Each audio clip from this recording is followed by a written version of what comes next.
गणित teaching method. गणित अर्थ और उसकी परिभाषा। गणित क्या है? गणित गण धातु से बना है, जिसका अर्थ क्या होता है? गणना करना, कोई चीज़ को गिनना। मैथमेटिक शब्द की उत्पत्ति ग्रीक भाषा से, जब इंग्लिश गणित है उसको मैथमेटिक्स कहते हैं, और मैथमेटिक्स शब्द की उत्पत्ति ग्रीक भाषा के मैथमेटा शब्द से हुई है, जिसका अर्थ क्या होता है? वस्तुओं को गिनना होता है, उनको काउंट करना होता है। मैथ की या गणित की संकीर्ण अवधारणा क्या है? यानी कि छोटे रूप में अगर देखें तो गणित क्या है? संकुचित रूप में गणित एक ऐसा शास्त्र है जिसमें गणनाओं की प्रधानता हो। कोई मापन हो गया, जैसे कोई तोलना, मापना, कोई दिशा, दूरी, बड़ा छोटा, इन सब की नॉलेज है, वो गणित का संकुचित अर्थ है। जो मात्रात्मक हो, परिमाणात्मक हो, यानी कि क्वांटिटेटिव हो, वो आपका संकीर्ण अर्थ है। और गणित की मूलभूत दो दक्षताएं होती है। जैसे अन्य विषय होते हैं उनमें तो LSRW हो गया, वो उसकी दक्षताएं हैं, लेकिन गणित की दक्षताएं अलग है। गणित में क्या है? एक तो संख्या का ज्ञान है, मूलभूत संक्रिया या मूलभूत दक्षता में। एक होता है संक्रिया का ज्ञान। संख्या का ज्ञान जो परिमाणात्मक, मात्रात्मक हो गया, 1 2 3 4 जो भी है। और संक्रिया का ज्ञान क्या है कि 1 और 2 कितने होंगे, 1 में से 2 गया कितने बचेंगे, 2 में 4 का गुणा किया कितना होगा। तो ये सब प्लस माइनस, गुणा भाग, छोटा बड़ा, ये सब संक्रिया ज्ञान के अंतर्गत आते हैं। NCF 2005 में क्या है कि बल दिया गया है अमानक को मानक ज्ञान में बदलना। ये NCF 2005 में कहा है। तो अमूर्त से मूर्त की ओर चलता है, मैथ है वो अमूर्त से मूर्त की ओर चलता है। कैसे? जैसे अमूर्त आपने 4 लाइन खींच दी, ये क्या है? ये आपके दिमाग में, आप इसको प्रेजेंट नहीं कर सकते कहीं पर भी, ये तो ऐसे लिखा है लेकिन इसको प्रेजेंट नहीं कर सकते। कोई चीज़ 4 है तो 4 को ऐसे नहीं दर्शा सकते, ये आपके माइंड में है कि ये 4 चीज़ें ऐसी 4 पत्तियाँ हैं, आप इसको 4 बोल सकते हैं। ये अमूर्त है, ये संख्या है, अमूर्त संख्या, ये संख्या है। अब इसको मूर्त में बदलेंगे ना तो इसको ऐसे लिख देंगे अपने, ये 4 है। ये अभी वास्तविक रूप में आ गया, मूर्त में हो गया, और ये संख्यांक हो गया। तो संख्यांक सदैव मूर्त रूप में होते हैं और संख्या होती है वो सदैव अमूर्त रूप में होती है, आपके माइंड में होती है, वो बाहर नहीं लिखी जा सकती उसको। तो अमानक को मानक में बदल दिया गया इसी तरीके से, और अमूर्त था, अमूर्त को मूर्त में बदल दिया गया। व्यापक अर्थ में गणित क्या है? तो व्यापक अर्थ में अगर गणित की बात की जाए तो गणित में संकेतीकरण, कोई चीज़ का अनुमान, अमूर्त चिंतन, तार्किकरण, सामान्यीकरण, आलोचनात्मक दृष्टिकोण, ये सब चीज़ें इस व्यापक अर्थ में सम्मिलित होती है कहीं ना कहीं गणित के अंतर्गत, व्यापक अर्थ में। और संकीर्ण अर्थ में गिनना हो गया, बस सीधा कोई मापन तोल हो गया, वो संकीर्ण में आ गया। अगर बड़े रूप में देखा जाए तो ये संकेतीकरण, अनुमानीकरण, अमूर्त चिंतन, तार्किकरण, सामान्यीकरण, सामान्यीकरण और आलोचनात्मक दृष्टिकोण। प्राथमिक स्तर पर गणित पढ़ाने का महत्व मानसिक होता है सदैव। प्राथमिक स्तर पर गणित पढ़ाने का महत्व मानसिक होता है, ये प्रोफेसर शुल्टज की परिभाषा भी है। तो आपको याद रखना है प्राथमिक स्तर पर मानसिक, और उच्च प्राथमिक स्तर पर बात की जाए तो वहाँ पर व्यवहारिक हो जाता है। NCF 2005 ने कहा है कि गणित विषय को पाठ्यक्रम में शामिल किया जाए ताकि यह बालकों की सोच का, उनकी जो सोच है उसको गणितीयकरण कर सके। यह NCF 2005 में कहा गया।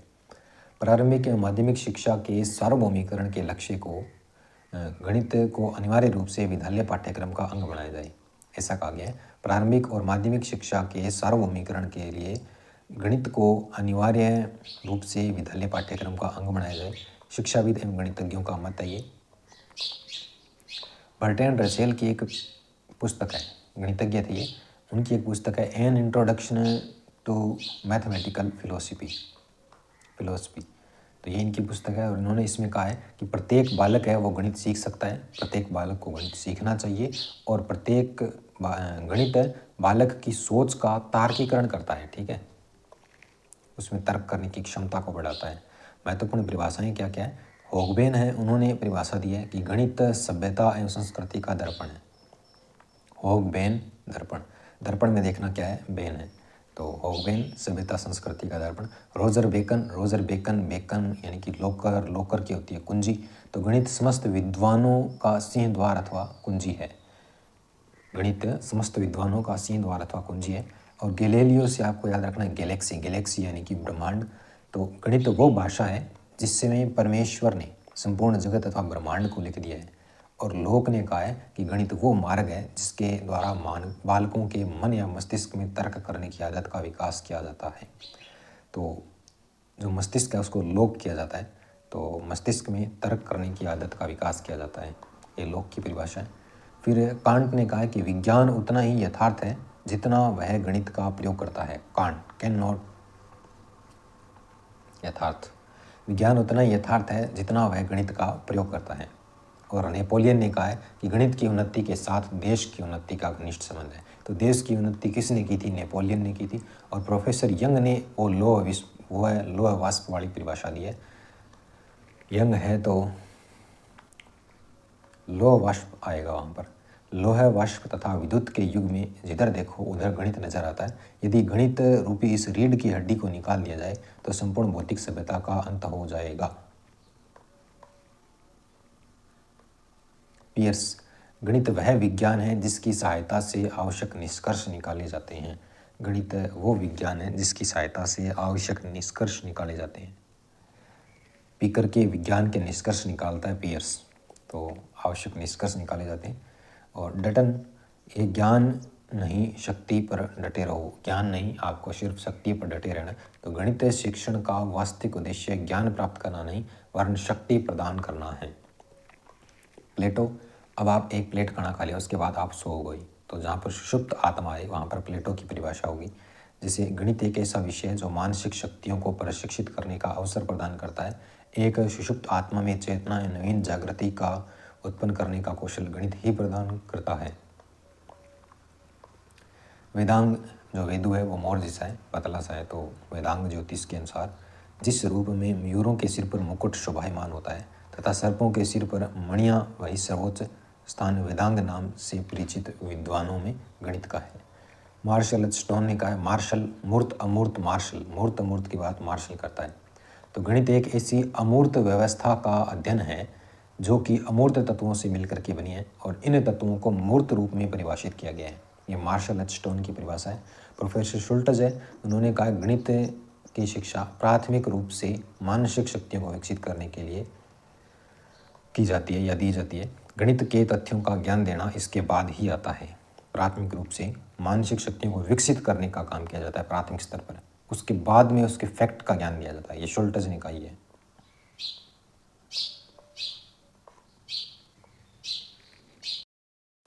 गणित विषय की प्रकृति, गणित विषय की प्रकृति कैसी होती है?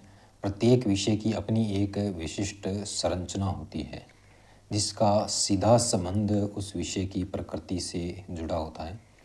यानी कि सीधा संबंध उस विषय की प्रकृति से जुड़ा होता है। अपनी एक विशिष्ट संरचना होती है हर सब्जेक्ट की, और वो सब्जेक्ट किस टाइप का है उससे जुड़ी होती है। भाषाई विषयों में जहाँ वर्णों, शब्दों, वाक्यों के ज्ञान तथा अभिव्यक्त करने की क्षमता विषयों की प्रकृति के केंद्र में होती है, यानी कि भाषा वाले हैं उनमें तो यही होगा, वाक्यों का ज्ञान, शब्दों का ज्ञान, वर्णों का ज्ञान, उनको व्यक्त करने की क्षमता।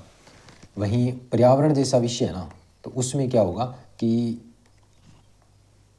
परिवेश के चारों ओर की वस्तुओं के बारे में जानना, उनका संबंध पहचानना और खोज जैसी प्रकृति का विकास करना होता है। किंतु गणित का अलग ही सिस्टम है। उसका केवल गणनात्मक कौशल ही नहीं होता बल्कि उससे भी बढ़कर तार्किक संरचना होती है।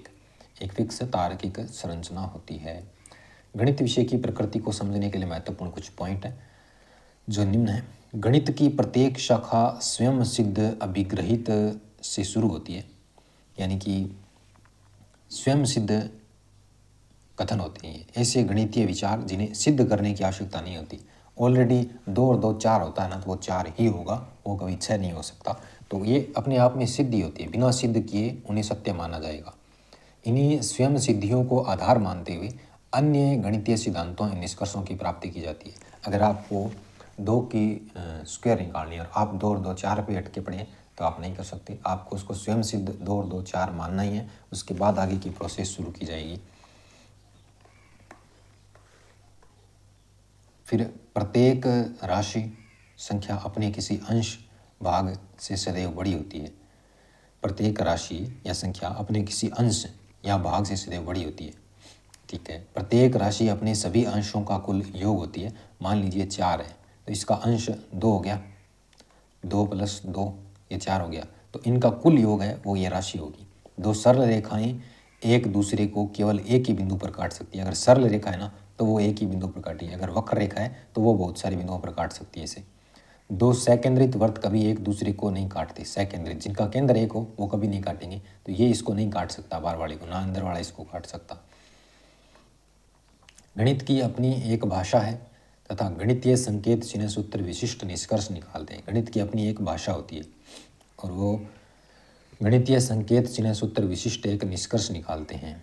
अभी संकेत है, इसके अंतर्गत जैसे ये दे रखा है, ये कोण का निशान है और ये दे रखा है, इसका मतलब ये समकोण होगा, और दिखने में ये भी ऐसा ही है, एक जैसा सही है, लेकिन ये समकोण नहीं है। तो इस तरीके से इनकी अपनी एक विशिष्ट भाषा होती है इनके संकेतों की। गणित की प्रकृति है वो सर्पिलाकार या वर्तुलाकार होती है, यानी कि इसमें कोई एक चीज़ से आप गणित नहीं सीख सकते, बहुत सारी चीज़ों को छू करके निकलना पड़ता है। तो गणितीय संप्रति एक दूसरे से बहुत अधिक अंतर संबंधित होते हैं, तब जा करके आपको एक निष्कर्ष में पहुँच पाते हैं। यदि सर्पिलाकार या सर्पिलाकार प्रकृति अन्य विषयों में गणित की तुलना में कम होती है लेकिन कम होती है, गणित में ज़्यादा होती है। अगर आप प्लस माइनस गुणा भाग का ज्ञान नहीं है तो आप कुछ नहीं कर सकते। इस तरीके से अपने आप में संबंधित होती है आपस में। गणित के निष्कर्ष हैं वो सदैव सार्वभौमिक होते हैं, यूनिवर्सल होते हैं। वो ऐसे नहीं है कि अमेरिका में अलग है, फ्रांस में अलग है, 2 और 2 वहाँ पे 3 होते हैं, यहाँ पर 2 और 2 4 होते हैं, ऐसा कुछ नहीं होता। गणित के निष्कर्षों में सदैव एक रूपता है और यही प्रकृति गणित को विश्वव्यापी विषय बनाती है। गणित के निष्कर्ष हैं वो सदैव अविवादास्पद यानी कि अनकॉन्ट्रोवर्शियल होते हैं, अर्थात उन्हें लेकर के कोई संदेह या विवाद नहीं कर सकते आप। गणित के निष्कर्ष सदैव सत्य का विवेचना करके निकाले जाते हैं तथा इनकी प्राप्ति में भावनाओं, प्रतिबद्धताओं, स्थानीयताओं का कोई रोल नहीं होता।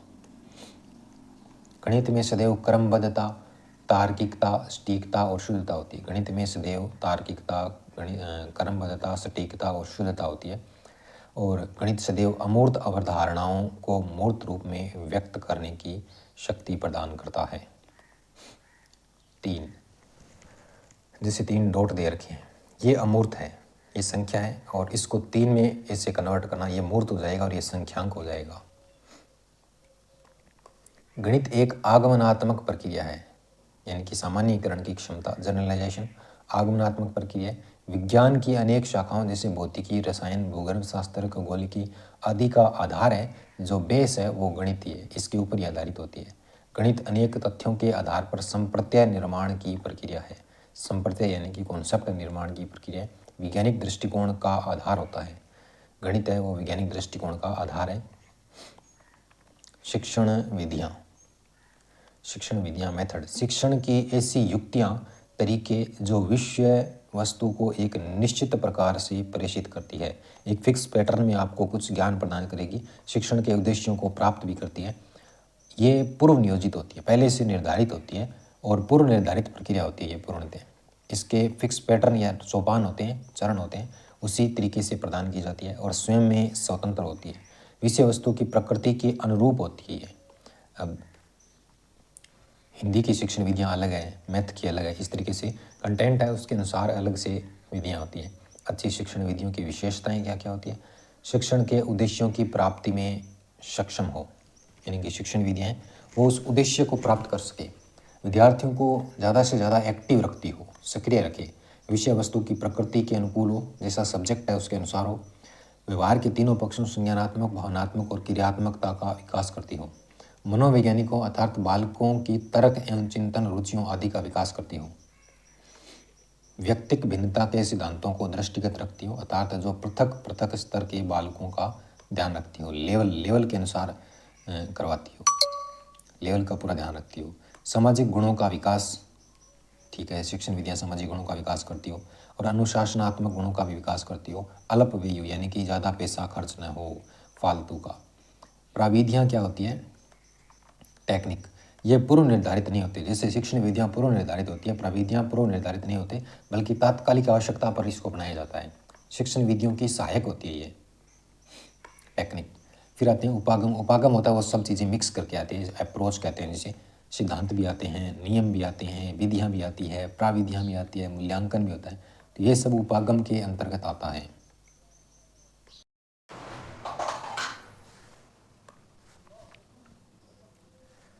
आगमन विधि, इंडक्टिव मेथड, प्रतिपादक हैं अरस्तु। आगमन का अरस्तु है, यूनान या ग्रीक का निवासी था।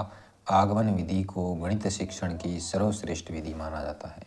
आगमन को गणित की सर्वश्रेष्ठ विधि माना जाता है, जिसमें बालक अपने तर्क, चिंतन, निर्णय जैसी मानसिक शक्तियों का प्रयोग करता है।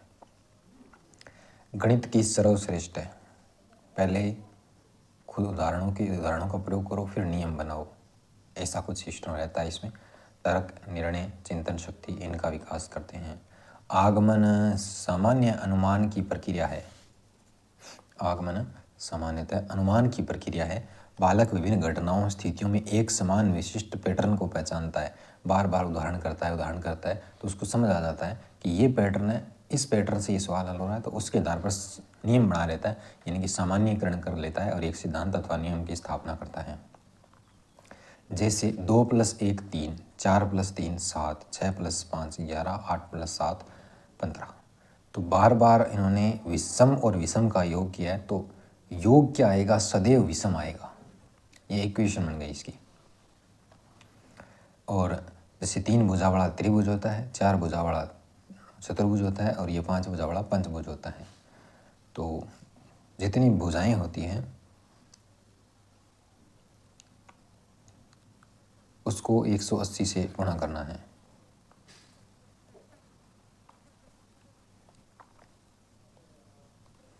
जैसे इसमें 3 भुजाएं थी, तो 3 - 2 × 180, ये अपने आप आ जाएगा। इसमें 4 भुजाएं थी, तो 4 - 2 × 180, 4 - 2 × 180। और इधर 5 भुजाएं हैं, तो 5 - 2 × 180, इस तरीके से होता है। ये आगमन विधि के शिक्षण सूत्र क्या होते हैं? उदाहरण से नियम की ओर, पहले उदाहरणों पर प्रैक्टिस करता है, फिर एक नियम या इक्वेशन बना लेता है। विशिष्ट से सामान्य की ओर, पहले वो उसे विशिष्ट लगता है और फिर वह सामान्य हो जाता है। स्थूल से सूक्ष्म की ओर, मोटा मोटा, फिर सूक्ष्म यानी कि डीप। प्रत्यक्ष से प्रमाण की ओर, प्रत्यक्ष से प्रमाण की ओर, ज्ञात से अज्ञात की ओर। इनमें से एक के शिक्षण सूत्र आपको याद करने, दूसरी के अपने आप हो जाएंगे। आगमन विधि के सोपान: विशिष्ट उदाहरणों की प्रस्तुति करते हैं पहले, फिर उदाहरणों का निरीक्षण करते हैं, फिर विशिष्ट पैटर्न को पहचानना तथा उसके आधार पर सामान्यीकरण करना, निष्कर्षों की प्राप्ति, उदाहरण या नियम, सामान्यीकरण, फिर परीक्षण तथा सत्यापन। तो 19 से आपको याद रखना है। उदाहरण, न से निरीक्षण, ए से आपको सामान्यीकरण हो गया, विशिष्ट पहचानना, और एस से सत्यापन। आगमन विधि के सोपान: आगमन विधि के सोपान क्या है? विशिष्ट उदाहरण, निरीक्षण, पैटर्न को पहचानना, फिर परीक्षण या सत्यापन, ये सोपान हो गए। आगमन विधि के गुण क्या क्या हैं? तो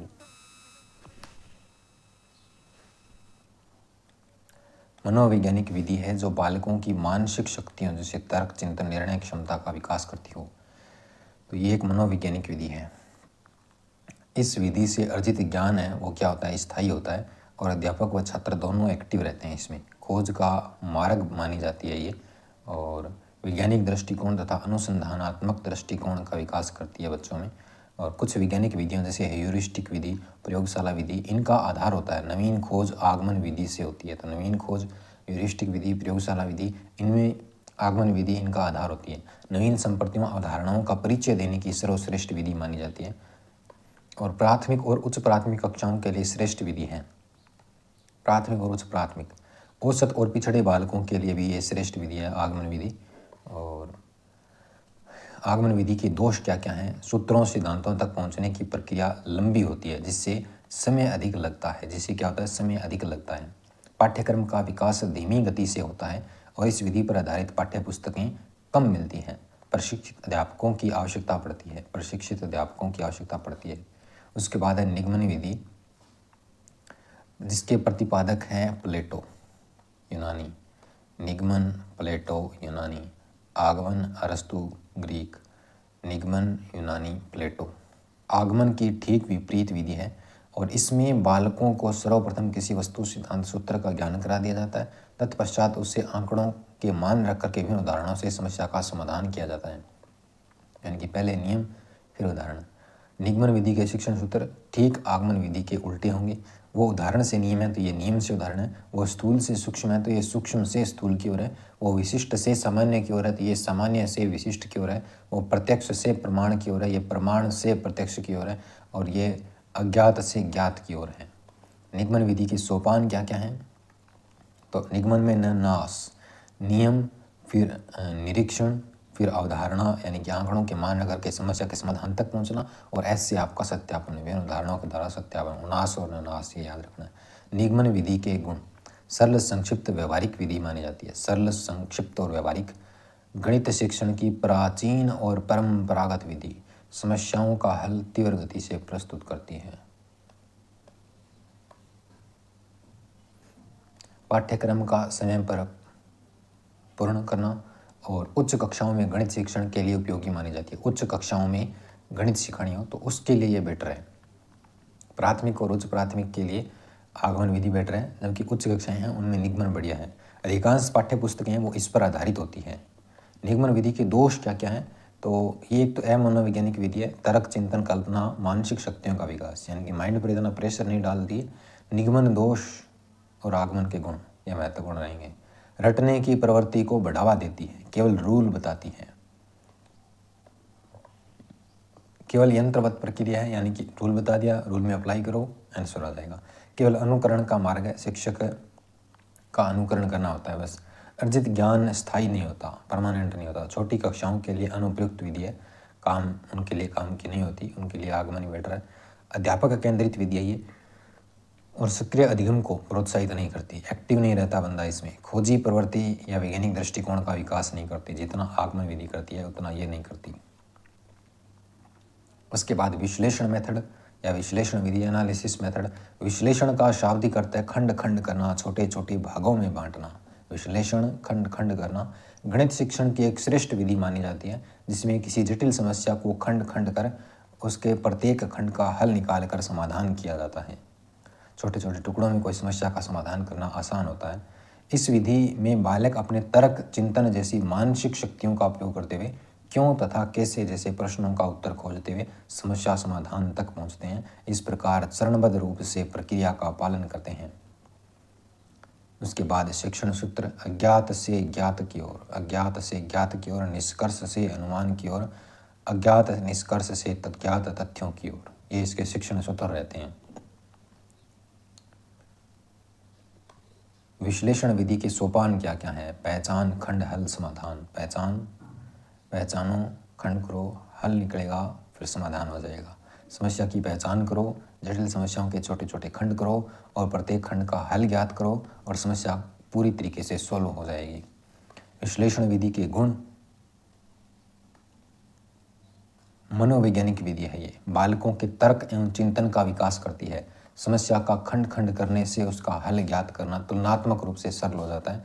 माध्यमिक एवं उच्च माध्यमिक स्तर पर गणितीय शिक्षण की श्रेष्ठ विधि है ये। माध्यमिक और उच्च स्तर पर रेखा गणित की प्रमेयों को, बीज गणित के समीकरणों को, इनको हल करने के लिए विश्लेषण विधि बेटर है। विद्यार्थियों को क्रियाशील रखती है। बालकों में समस्या समाधान के कौशलों का विकास करती है। विश्लेषण विधि के दोष क्या क्या हैं? लंबी प्रक्रिया है ये एक तो, और जिनमें समस्याओं के समाधान तक पहुंचने में अधिक समय लगता है। दूसरा दोष है पाठ्यक्रम समय पर पूर्ण नहीं हो पाता, टाइम लगता है। प्रत्येक समस्या का एक एक खंड करना संभव नहीं होता। छोटी कक्षाओं के लिए अनुपयुक्त है ये, काम की नहीं है उनके लिए। उसके बाद है संश्लेषण विधि। संश्लेषण का शाब्दिक अर्थ होता है इकट्ठा करना, जोड़ना या समेकित करना।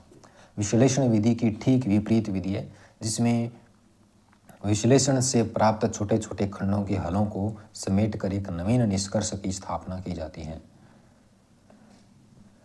वापस टुकड़ों को जोड़ करके निष्कर्ष निकाला जाता है। विश्लेषण विधि को संश्लेषण विधि का पूरक माना जाता है, क्योंकि विश्लेषण कर लिए जाने के पश्चात ही संश्लेषण करना संभव होता है। इसीलिए इस विधि को समेटने एवं गूंथने की विधि भी कहा जाता है। समेटने और गूंथने की विधि। रेखा गणित की प्रमेयों को सिद्ध करने में विश्लेषण संश्लेषण विधि का प्रयोग होता है। रेखा गणित की प्रमेयों को सिद्ध करने में विश्लेषण संश्लेषण विधि का प्रयोग होता है। प्रोफेसर यंग के अनुसार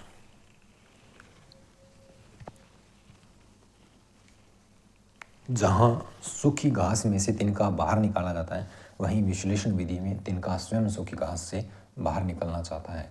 तो यंग लोगों को सूखी घास। और संश्लेषण विधि के शिक्षण सूत्र क्या है? तो ज्ञात से अज्ञात की ओर, अनुमान से निष्कर्ष की ओर चलता है ये। संश्लेषण विधि के गुण: सरल, संक्षिप्त और तीव्र विधि है ये। सरल, संक्षिप्त और तीव्र है। छोटे छोटे हलों को एकत्रित कर नवीन निष्कर्ष प्राप्त करने की प्रक्रिया है। समेकन, सारांश प्रस्तुत करने, संक्षिप्तीकरण करने की श्रेष्ठ विधि मानी जाती है।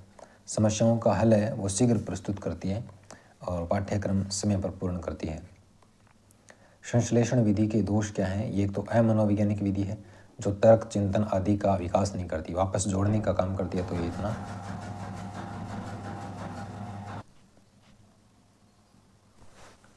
ये रटने की प्रवृत्ति पर बल देती है। समस्याओं के हल में क्यों तथा कैसे जैसे प्रश्नों का उत्तर नहीं देती है। क्यों तथा कैसे जैसे प्रश्नों का उत्तर नहीं देती है। स्वतंत्र विधि नहीं है ये। यह विधि विश्लेषण प्रक्रिया पर आश्रित होती है। अगर विश्लेषण होगा तभी संश्लेषण होगा, क्योंकि विश्लेषण कर लिए जाने के पश्चात ही संश्लेषण करना संभव होता है। तोड़ने के बाद ही जोड़ना होता है।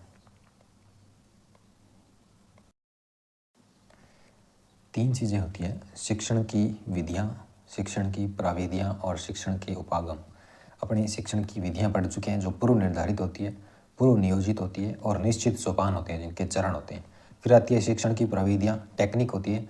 ये शिक्षण उद्देश्यों की प्राप्ति में शिक्षण विधियों की सहायक है। ये इनके फिक्स सोपान नहीं होते और पहले से पैटर्न फिक्स नहीं होता, तत्कालिक आवश्यकता के अनुसार निर्माण किया जाता है। फिर आते हैं शिक्षण के उपागम जो अपने आगे पढ़ेंगे।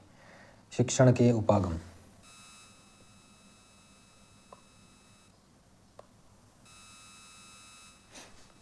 शिक्षण के उपागम, टीचिंग अप्रोच, ये एक ऐसा व्यापक दृष्टिकोण होते हैं जिसमें शिक्षक के उद्देश्यों, शिक्षक छात्र अंतःक्रियाओं का स्वरूप, प्रक्रिया का स्वरूप, मूल्यांकन का स्वरूप, सब कुछ नियत यानी कि फिक्स होता है। व्यापक दृष्टिकोण होता है, ये सब चीज़ों को शामिल कर लेता है अपने अंदर। शिक्षण जब ज्ञान की गहनता, तथ्यों, सूचनाओं, समझ को विद्यार्थियों में आत्मसात करने के लिए जिन कौशलों, संप्रेषणात्मक योग्यताओं का प्रयोग किया जाता है, तो यह प्रक्रिया शिक्षण कहलाती है। उस प्रक्रिया को क्या कहते हैं? शिक्षण कहते हैं। शिक्षण शिक्षकों एवं विद्यार्थियों के मध्य चलने वाली द्विपक्षीय प्रक्रिया होती है जिसमें अध्यापक अपने ज्ञान तथा कौशल को विभिन्न तरीकों से विद्यार्थियों तक प्रेषित करता है तथा विद्यार्थी दूसरी ओर से अनुक्रिया करते हैं। ये द्विपक्षीय प्रक्रिया होती है शिक्षण, शिक्षक और विद्यार्थी। अध्यापक ज्ञान बच्चों को देता है और बच्चे उसको ग्रहण करते हैं, उसके प्रति रिएक्शन करते हैं। शिक्षण की मुख्य परिभाषाएं क्या क्या है? बी और स्मिथ के अनुसार, स्मिथ है वो उत्तेजित करता है, तो शिक्षण अधिगम को उत्प्रेरित करने वाली एक पद्धति है, वो शिक्षण कहलाती है। अधिगम को उत्प्रेरित करने वाली एक पद्धति शिक्षण है, स्मिथ ने कहा था। योकम और सिम्पसन कहते हैं शिक्षण वो साधन है जिसके द्वारा समूह के अनुभवी सदस्य अपरिपक्व या छोटों को जीवनगत समायोजन हेतु मार्गदर्शन देते हैं। यानी कि सिंपल परिभाषा है, वो कहता है कि जो परिपक्व अनुभवी व्यक्ति है वो अपरिपक्व व्यक्ति को ज्ञान देता है। रायबर्न जो इंटरनल अंतर्निहित की बात करता है, शिक्षण एक प्रकार से ऐसे संबंध है जो बालक और उसकी अंतर्निहित क्षमताओं को विकसित करने में उसकी सहायता करते हैं। इस आधार पर कहा जा सकता है कि शिक्षण शिक्षकों तथा विद्यार्थियों के मध्य चलने वाली द्विपक्षीय प्रक्रिया है, 2 पक्षों वाली। और ज्ञान और कौशलों को स्थानांतरित, ज्ञान, समझ और कौशलों को स्थानांतरित करने की प्रक्रिया अधिगम का आधार है और उद्देश्यों को प्राप्त करने का साधन है, वो है आपका शिक्षण। अंतर्निहित क्षमताओं का विकास करना इसी का काम है। शिक्षण के प्रकार: शिक्षकों तथा विद्यार्थियों के मध्य अंतःक्रिया के आधार पर शिक्षण 3 प्रकार का होता है: प्रभुत्ववादी, प्रजातांत्रिक और अहस्तक्षेपवादी। प्रभुत्ववादी या परंपरागत जो शिक्षक केंद्रित होता है, एक तंत्रात्मक। प्रजातांत्रिक, लोकतांत्रिक और अहस्तक्षेपवादी या हस्तक्षेप रहित, ये विद्यार्थी के लिए होता है, विद्यार्थी केंद्रित होता है। प्रभुत्ववादी, परंपरागत, शिक्षक केंद्रित। संपूर्ण प्रक्रिया का केंद्र केवल शिक्षक रहेगा। बालकों को क्या, कैसे, क्यों, कितना, कब सीखना है इसका निर्धारण भी शिक्षक करेगा। विद्यार्थियों की अनुक्रियाओं को करने की स्वतंत्रता नहीं होती, विद्यार्थियों को अनुक्रिया करने की स्वतंत्रता नहीं होती कुछ भी। बालकों की रुचियों, क्षमताओं, योग्यताओं, व्यक्तिक भिन्नताओं को दृष्टिगत नहीं रखते, उनका ध्यान नहीं रखते कि ये एक लो कैटेगरी का बालक है, इसके समझ नहीं आएगा। ये एक पक्षीय प्रक्रिया है ये। दूसरा है प्रजातांत्रिक या लोकतांत्रिक शिक्षण। इसमें क्या होता है कि ऐसा शिक्षण जिसमें शिक्षक तथा शिक्षार्थी दोनों एक्टिव होते हैं। प्रजातांत्रिक में विद्यार्थियों को तर्क करने, अनुक्रियाएं करने की स्वतंत्रता होती है। तीसरा होता है अहस्तक्षेपवादी या हस्तक्षेप रहित शिक्षण। संपूर्ण प्रक्रिया का केंद्र बिंदु बालक रहता है। इसमें स्वगति से, स्वरुचि से सीखने की पूर्ण स्वतंत्रता होती है। स्वतंत्र रूप से अनुक्रियाएं करता है। अध्यापक निष्क्रिय भूमिका में होता है, केवल परामर्शक होता है, वो फैसिलिटेटर होता है। शिक्षण के स्तर या उपागम। विभिन्न आयु वर्गों पर बालकों की संज्ञानात्मक क्षमताओं में निश्चित ही अंतर होता है तथा बालकों को अलग अलग प्रकार से सीखते हैं। बालक है वो अलग अलग प्रकार से सीखते हैं। अतः संज्ञानात्मक स्तर पर शिक्षण के 3 प्रमुख स्तर उपागम या प्रतिमान है, वो निम्नलिखित है। संज्ञानात्मक स्तर पर शिक्षण के स्तर, सबसे पहला है स्मृति या विचारहीन स्तर, दूसरा है अवबोधात्मक स्तर, तीसरा है चिंतन स्तर। चिंता है हंट को, अवबोध समझ मार्क आकर करके माध्यमिक स्तर तक आ जाती है, और स्मृति रटने की स्मृति, हर्बर्ट स्पेंसर। स्मृति या विचारहीन स्तर यह है प्राथमिक और उच्च प्राथमिक स्तर के बालकों के लिए उपयोगी, यानी कि छोटे वाले जिनको कै बताया जाएगा तो वो कै ही होता है, उसके पीछे कोई कॉन्सेप्ट नहीं होता। और इस स्तर पर बालक में समझ, अमूर्त चिंतन नहीं होता है, उनके अंदर अमूर्त चिंतन नहीं होता तथा स्वतंत्र विचार नहीं कर सकता वो, इसीलिए इसे विचारहीन स्तर भी कहा जाता है। इसका उद्देश्य क्या होता है स्मृति स्तर का? इस स्तर पर बालकों को प्रत्याभिज्ञान, रिकॉग्निशन तथा प्रत्यास्मरण, रिकॉल करने पर केंद्रित रखा जाता है। यानी कि इन 2 चीज़ों पर ध्यान दिया जाता है, प्रत्याभिज्ञान और प्रत्यास्मरण। प्रत्याभिज्ञान क्या होता है? कोई चीज़ को जानना या पहचानना, और प्रत्यास्मरण पुनः उसको याद करना। तथ्यों को जानना और उन्हें पुनः स्मरण करना, ये स्मृति स्तर का प्रथम उद्देश्य होता है। उसके बाद संरचना। स्मृति स्तर की संरचना में हर्बर्ट ने कुल 5 पद बताए हैं। प्रस्तावना, प्रस्तुतिकरण, तुलना, सामान्यीकरण और प्रयोग। ये हर्बर्ट की 5 पदी है जो स्मृति स्तर पर इन्होंने बताई है। फिर सामाजिक प्रणाली। इस स्तर के शिक्षण में शिक्षक पूर्ण सक्रिय होता है। विद्यार्थियों को स्वतंत्र अनुक्रियाओं की अनुमति नहीं होती, अर्थात विद्यार्थी निष्क्रिय होता है। मूल्यांकन प्रणाली। स्मृति स्तर के शिक्षण में वस्तुनिष्ठ प्रश्नों के माध्यम से मूल्यांकन पर बल दिया जाता है, यानी कि वस्तुनिष्ठ प्रश्न है वो यूज किए जाते हैं। उसके बाद अवबोधात्मक समझ या अवबोधात्मक स्तर मॉरिसन ने दिया है, यानी कि समझ आ जाती है माध्यमिक स्तर तक मार खा करके, तो मॉरिसन। उद्देश्य, इस स्तर में स्मृति स्तर भी निहित होता है, स्मृति वाला है और स्मृति के ऊपर समझ होगी इसमें। इस स्तर के शिक्षण का उद्देश्य है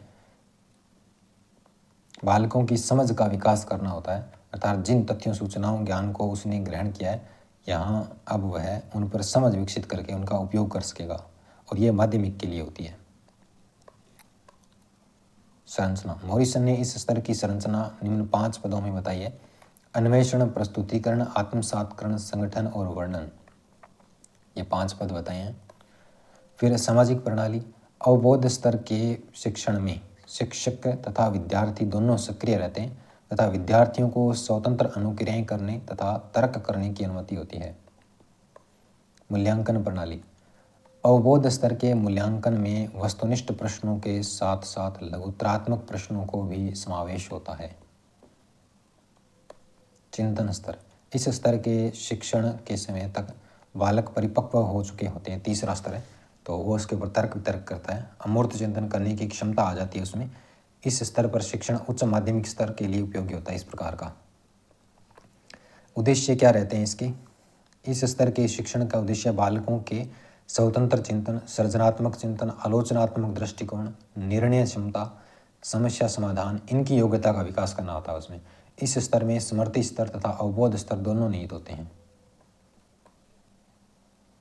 संरचना।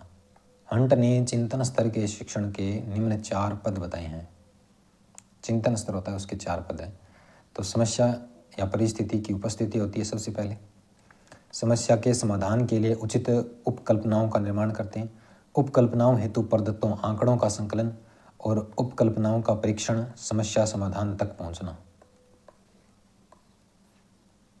सामाजिक प्रणाली, चिंतन स्तर के शिक्षण में विद्यार्थी ही पूर्ण सक्रिय रहता है, स्वगति से स्वतंत्र अनुक्रियाएं करता है, निर्णय लेता है, चिंतन करता है, समस्या समाधान तक पहुंचता है। अध्यापक केवल परामर्शक या मार्गदर्शक की भूमिका में होता है इसमें। फिर आता है मूल्यांकन। वस्तुनिष्ठ लघुत्रात्मक प्रश्नों के साथ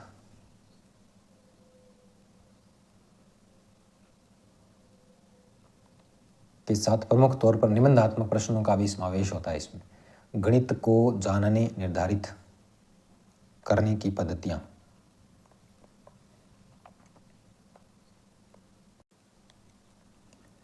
चूंकि हम जानते हैं कि गणित विषय की संरचना अमूर्त है तथा तार्किक प्रकृति की होती है ये, तथा बालकों की सोच का गणितीयकरण करना अर्थात उसे तार्किक रूप से सोचने के लिए तैयार करना ही गणित का उद्देश्य होता है।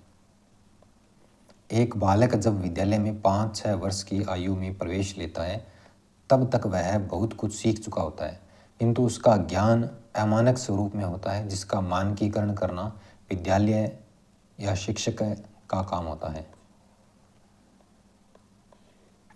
गणित विषय के अधिगम में अमानक ज्ञान को मानक ज्ञान में बदलने के लिए, जैसे ये अमानक ज्ञान है, इसको मानक ज्ञान में बदलने के लिए निम्न कार्य अत्यंत महत्वपूर्ण होते हैं।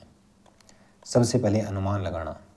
गणित को सीखने की प्रक्रिया में अनुमान लगाने का अत्यधिक महत्व होता है। अमानक रूप में दूरी, लंबाई या तोलने मापने के पत्थर आदि का उपयोग किया जाता है। एक किसान फसल को देख करके उत्पादन का अनुमान लगा सकता है। ये अनुमान एकदम सटीक तो नहीं होते किंतु सन्निकट अवश्य होते हैं, यानी कि नज़दीक अवश्य होते हैं, तथा इन्हें गणित सीखने का आरंभिक बिंदु माना जाता है। विद्यालय में आने के बाद वह अपने अमानक ज्ञान की तुलना मानक इकाइयों ज्ञान से करने लगता है।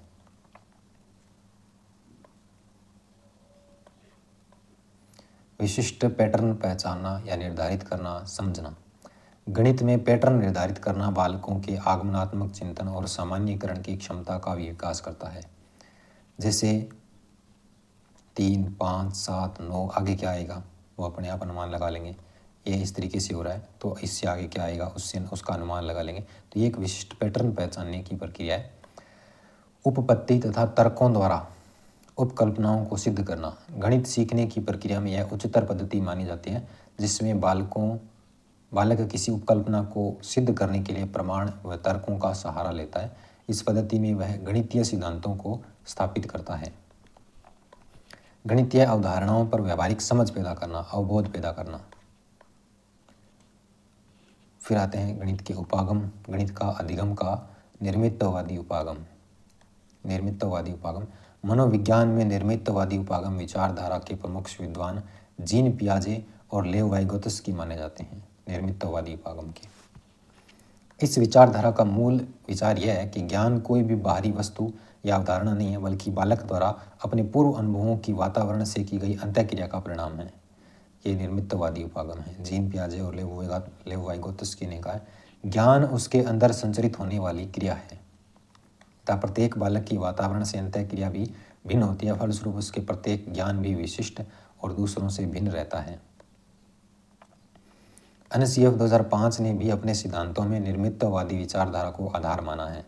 NCF ने निर्मितवादी NCF 2005 में अध्यापक को केवल सुगमकर्ता फैसिलिटेटर की संज्ञा दी है और कहा है कि बालक का ज्ञान का निर्माण स्वयं करेगा। अध्यापक केवल सूचनाओं को अवबोध में बदलने का काम करेगा।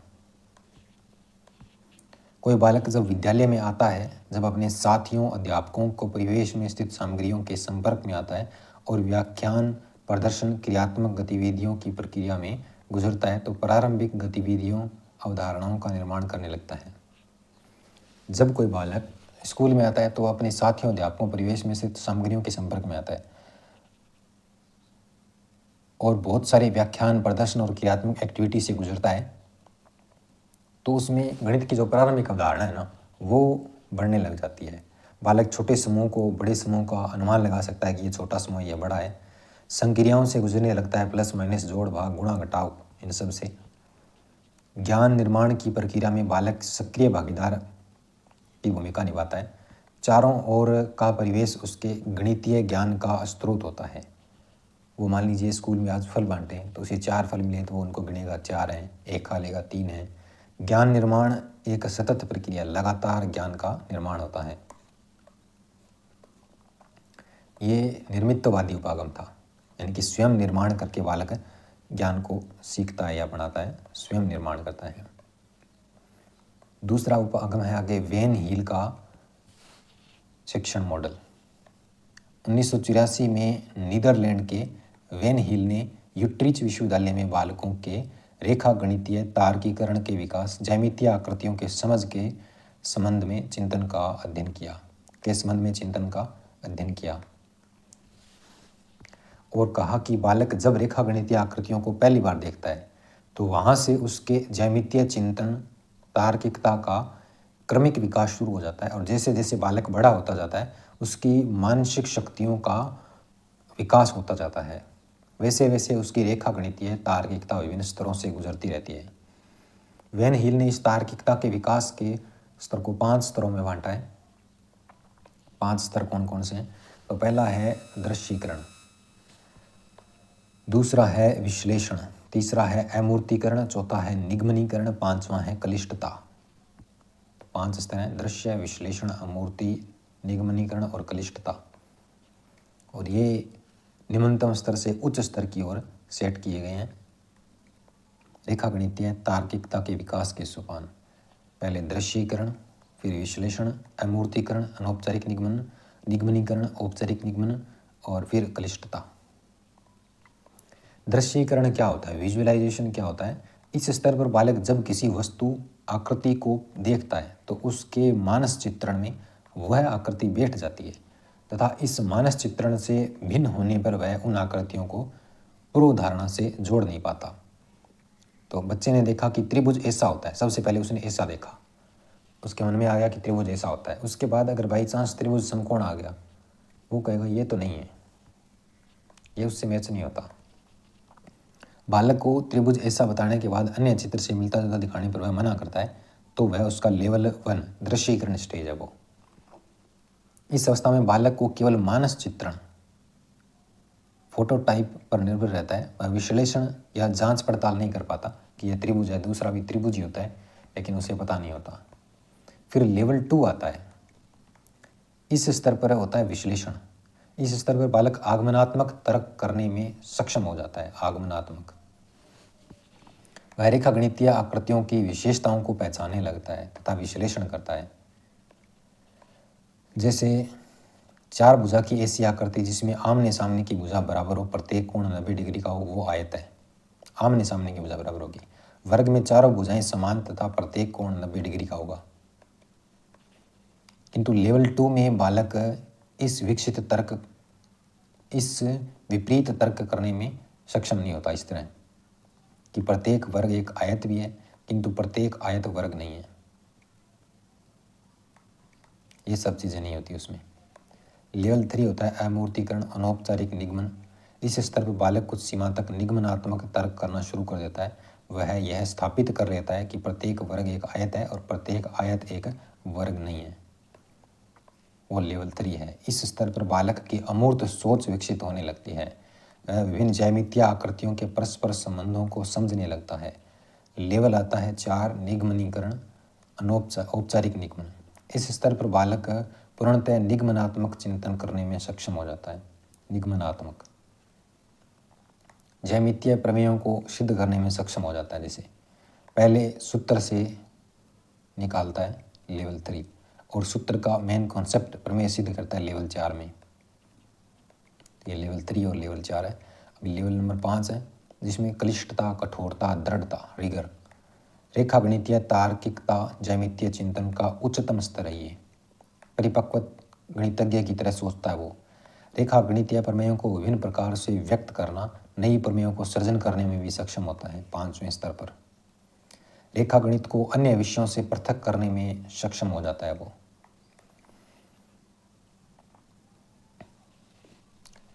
अगर प्रश्न आ जाए वेन हीले के ज्यामितीय विचार स्तर के अनुसार ज्यामितीय समझ के 5 स्तर प्रत्यक्षीकरण, विश्लेषण, अनौपचारिक निगमन, औपचारिक निगमन और दृढ़ता है। 7वीं कक्षा के छात्रों को उनके गुणों के अनुसार चतुर्भुजों को वर्गीकृत करने के लिए कहा जाता है।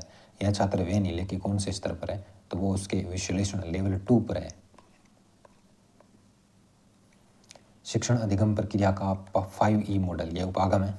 शिक्षण अधिगम प्रक्रिया के निर्मितवादी, रचनावादी, कंस्ट्रक्टिविज्म उपागम पर ही आधारित है।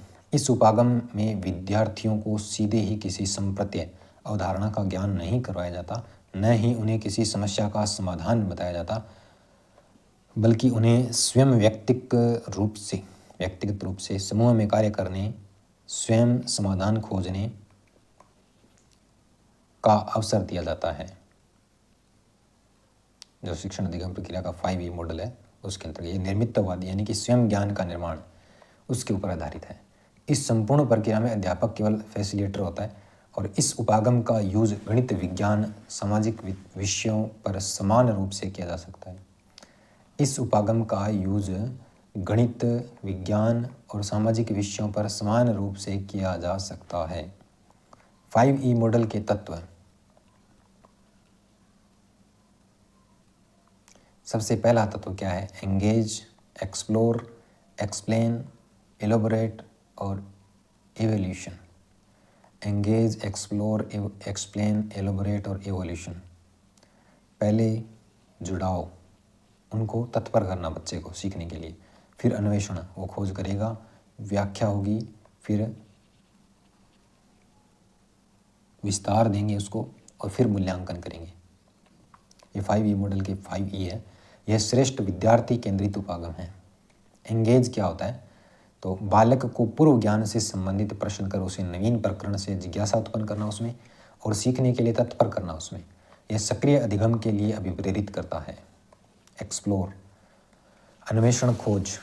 इस चरण में विद्यार्थी स्वयं या समूह में मिलकर के नवीन अवधारणा को संबंधित तथ्यों की खोज करते हैं, तथ्य संग्रहण करते हैं और उन्हें क्रमिक रूप से सेट करते हैं। एक्सप्लेन, अध्यापक द्वारा विद्यार्थियों के द्वारा संग्रहित किए गए तथ्यों की स्पष्ट व्याख्या करने में सुगमकर्ता की भूमिका अदा की जाती है तथा व्याख्या के माध्यम से अवधारणा में वांछित सुधार कर उसे स्पष्ट रूप दिया जाता है। एलोबरेट यानी कि विस्तार करना। इस सोपान में विद्यार्थी नवीन ज्ञान का वास्तविक परिस्थितियों में उपयोग करते हैं, अर्थात ज्ञान को विस्तार देते हैं। इवोल्यूशन, मूल्यांकन। इसमें विद्यार्थी स्व आकलन के माध्यम से नवीन ज्ञान का परीक्षण करते हैं और निर्णय निष्कर्ष तक पहुंचते हैं। इवोल्यूशन, स्व आकलन करते हैं विद्यार्थी स्वयं का। 5E मॉडल की उपयोगिता क्या है? बालकों की जिज्ञासा तथा अन्वेषण प्रकृति का विकास होता है। बालक सक्रिय अधिगम करते हैं, स्वयं के प्रयासों से ज्ञान का निर्माण करते हैं, वास्तविक जीवन में जो ज्ञान है उसका उपयोग करने में सक्षम हो जाते हैं। संज्ञानात्मक, भावात्मक, क्रियात्मक तीनों पक्षों का विकास होता है इसमें। विद्यार्थी शिक्षक अंतःक्रिया का विकास भी होता है। इंटरेक्शन होता है ना, L2L और L2T।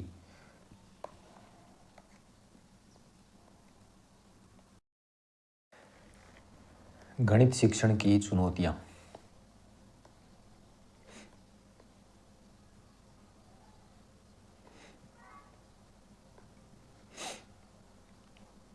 प्रत्येक विषय का शिक्षण स्वयं में एक चुनौतीपूर्ण होता है, क्योंकि शिक्षण के लिए अनेकों कौशल जैसे संप्रेषण, विषय वस्तु का ज्ञान, शिक्षण की उचित पद्धतियों का ज्ञान, ये सब चीज़ें महत्वपूर्ण होती है। शिक्षण कौशलों में सुधार के उद्देश्य से ही सूक्ष्म शिक्षण योजना बनाई जाती है। शिक्षण कौशलों को सुधारने के लिए ही सूक्ष्म शिक्षण योजना बनाई जाती है। किंतु अन्य विषयों की तुलना में गणित शिक्षण कुछ अधिक चुनौतीपूर्ण हो सकता है, क्योंकि गणित विषय की संरचना एवं प्रकृति के साथ साथ बालकों के पूर्वाग्रह भी गणित अधिगम को प्रभावित करते हैं। अतः ऐसी दशा में गणित शिक्षक को अनेकों समस्याओं, चुनौतियों का सामना करना पड़ता है। गणित शिक्षण की चुनौतियां निम्नलिखित हैं। गणित विषय की तार्किक, सर्पिलाकार एवं तुलनात्मक जटिल संरचना एक चुनौती है। गणित विषय के प्रति पूर्वाग्रह ग्रंथि पालना, यह भी एक चुनौतीपूर्ण कार्य है। गणित को आगमनात्मक तरीके से न पढ़ना, यह भी चुनौती है। गणितीय अवधारणाओं का अवबोधन उचित रूप से यानी कि समझ न होना, बालकों को रटने पर बल देते हैं जो बालक, तो वो भी एक समस्या है। आधारभूत दक्षताएं जैसे संख्या और संक्रिया का ज्ञान न होना, बहुत अच्छी सुदृढ़ स्थिति न होना, भावनात्मक कौशलों का न होना, गणित शिक्षण के दौरान उचित शिक्षण विधियों का प्रयोग न होना, गणित विषय के अध्यापक का स्वयं दक्ष न होना, अमनोवैज्ञानिक शिक्षण तरीकों का प्रयोग करना, अर्थात बालकों की मानसिक योग्यताओं क्षमताओं के अनुरूप शिक्षण न होना, व्यक्तिक भिन्नताओं यानी कि अलग अलग बच्चा अलग अलग तरीके से सीखता है तो उन सिद्धांतों का पालन नहीं करना, विषयगत अरुचि उनका इंटरेस्ट नहीं होना, गणित की चुनौतियों से निपटने के उपाय, गणित की मूलभूत दक्षताओं संख्या ज्ञान संक्रिया ज्ञान को मजबूत बनाना, गणनात्मक कौशलों का विकास करना, ये उपाय हैं। प्राथमिक तथा उच्च प्राथमिक स्तर पर गणित शिक्षण में आगमनात्मक पद्धतियों के प्रयोग पर बल देना, प्राथमिक और उच्च प्राथमिक के लिए आगमनात्मक।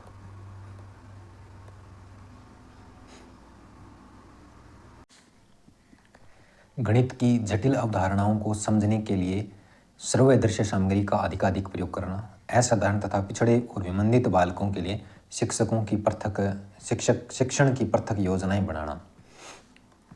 तो ये सब करके आप उसमें सुधार कर सकते हैं। पिछड़े और विमंदित बालक, स्लो लर्नर मेंटली, असाधारण प्रतिभाशाली बालकों के लिए गणित शिक्षण, मतलब सब के लिए। BLA बेस लाइन असेसमेंट होता है, कक्षा स्तर के बालक ज्ञात किए जाते हैं और कक्षा स्तर के नीचे के बालक ज्ञात किए जाते हैं। कक्षा स्तर के बालक यानी कि जो प्रतिभाशाली है तो उनके लिए शिक्षण योजना अलग बनेगी और विमंदित पिछड़े बालक हैं उनके लिए अलग बनेगी शिक्षण योजना। जो कक्षा स्तर के हैं प्रतिभाशाली हैं तो उनमें क्षमता संवर्धन शिक्षण योजना होती है और जो पिछड़े में बुनियादी आधारभूत दक्षताओं पर आधारित शिक्षण योजना उनके लिए बनाई जाती है अलग से। मानसिक विमंदित पिछड़े बालकों की शिक्षण योजना, पिछड़े बालक जिनकी बुद्धि लब्धि 70 से 90 और स्लो लर्नर होते हैं, जो मानसिक विमंदित 70 से कम होते हैं, मेंटली रिटायर्ड होते हैं।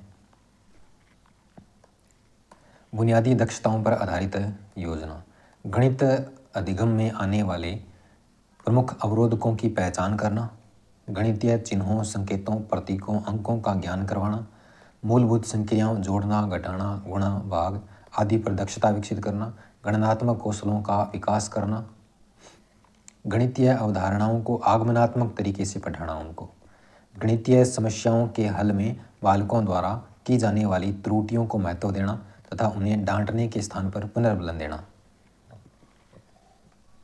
गणित को रोचकपूर्ण तरीके से पढ़ाना चाहिए और गणितीय शिक्षण को गतिविधि आधारित अधिगम पर बल देना, एक्टिविटी पर। गणितीय शिक्षण में अधिकाधिक शिक्षण अधिगम सहायक सामग्री यानी कि सहायक सामग्रियों का ज़्यादा से ज़्यादा उपयोग करना, गणित के पूर्वाग्रह जो भी अवधारणाएं बना रखी है ना आपने गलत समझ उसको समाप्त करना। प्रतिभाशाली असाधारण बालकों की शिक्षण योजना में क्या कर सकते हैं, टर्मन के अनुसार जो 140 प्लस IQ है और कुछ मनोवैज्ञानिकों ने 130 प्लस IQ वाले बालकों को भी प्रतिभाशाली माना है। तो प्रमुख परिभाषाएं क्या है उनकी, सिम्पसन और ल्यूकिंग के अनुसार प्रतिभाशाली बालक वे होते हैं जिनका केंद्रीय तंत्रिका तंत्र श्रेष्ठ होता है। वे उन कार्यों को सफलतापूर्वक कर लेते हैं जिनमें तुलनात्मक रूप से उच्च बौद्धिक विचारशीलता अथवा सृजनात्मकता कल्पना अथवा दोनों की आवश्यकता होती है। कोलसेनिक के अनुसार प्रतिभाशाली शब्द का प्रयोग प्रत्येक उस बालक के लिए किया जा सकता है जो अपनी आयु स्तर के अन्य बालकों की तुलना में कुछ योग्यताओं में श्रेष्ठ हो और समाज में महत्वपूर्ण योगदान देने में सक्षम हो। समता संवर्धन शिक्षण योजना, सामान्य शिक्षण से भिन्न ऐसी शिक्षण योजनाएं बनाना जिसमें गणित शिक्षण के उच्चतर उद्देश्यों को ध्यान में रखा गया हो। गणित की पाठ्यक्रमीय पुस्तकों के अतिरिक्त अन्य संदर्भ पुस्तकों संदर्भ सामग्रियों का शिक्षण में समावेश यानी कि विशेष पाठ्यक्रम लागू करना। शिक्षण की विशेष व्यूह रचनाओं का प्रयोग करना, ह्यूरिस्टिक समस्या समाधान जैसी शिक्षण विधियों का यूज करना। गणित शिक्षण के दौरान चिंतन स्तर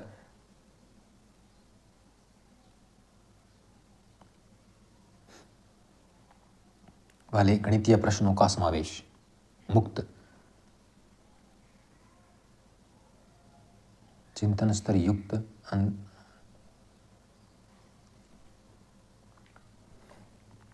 चिंतन स्तर वाले प्रश्नों का समावेश करना। सह शैक्षणिक गतिविधियों का अधिक से अधिक आयोजन, जैसे गणितीय क्विज हो गई, वाद विवाद हो गए, सेमिनार हो गया, गोष्ठी हो गई, परिचर्चा हो गई, इनका आयोजन करना। गणित के स्वतंत्र कार्य को प्रोत्साहित करना, गणित में नवीन गणितीय समस्याओं का सर्जन, समाधान के नवीन तरीके आदि। कक्षा कार्य, अभ्यास कार्य, गृह कार्य में चुनौतीपूर्ण गणितीय समस्याओं को शामिल करना।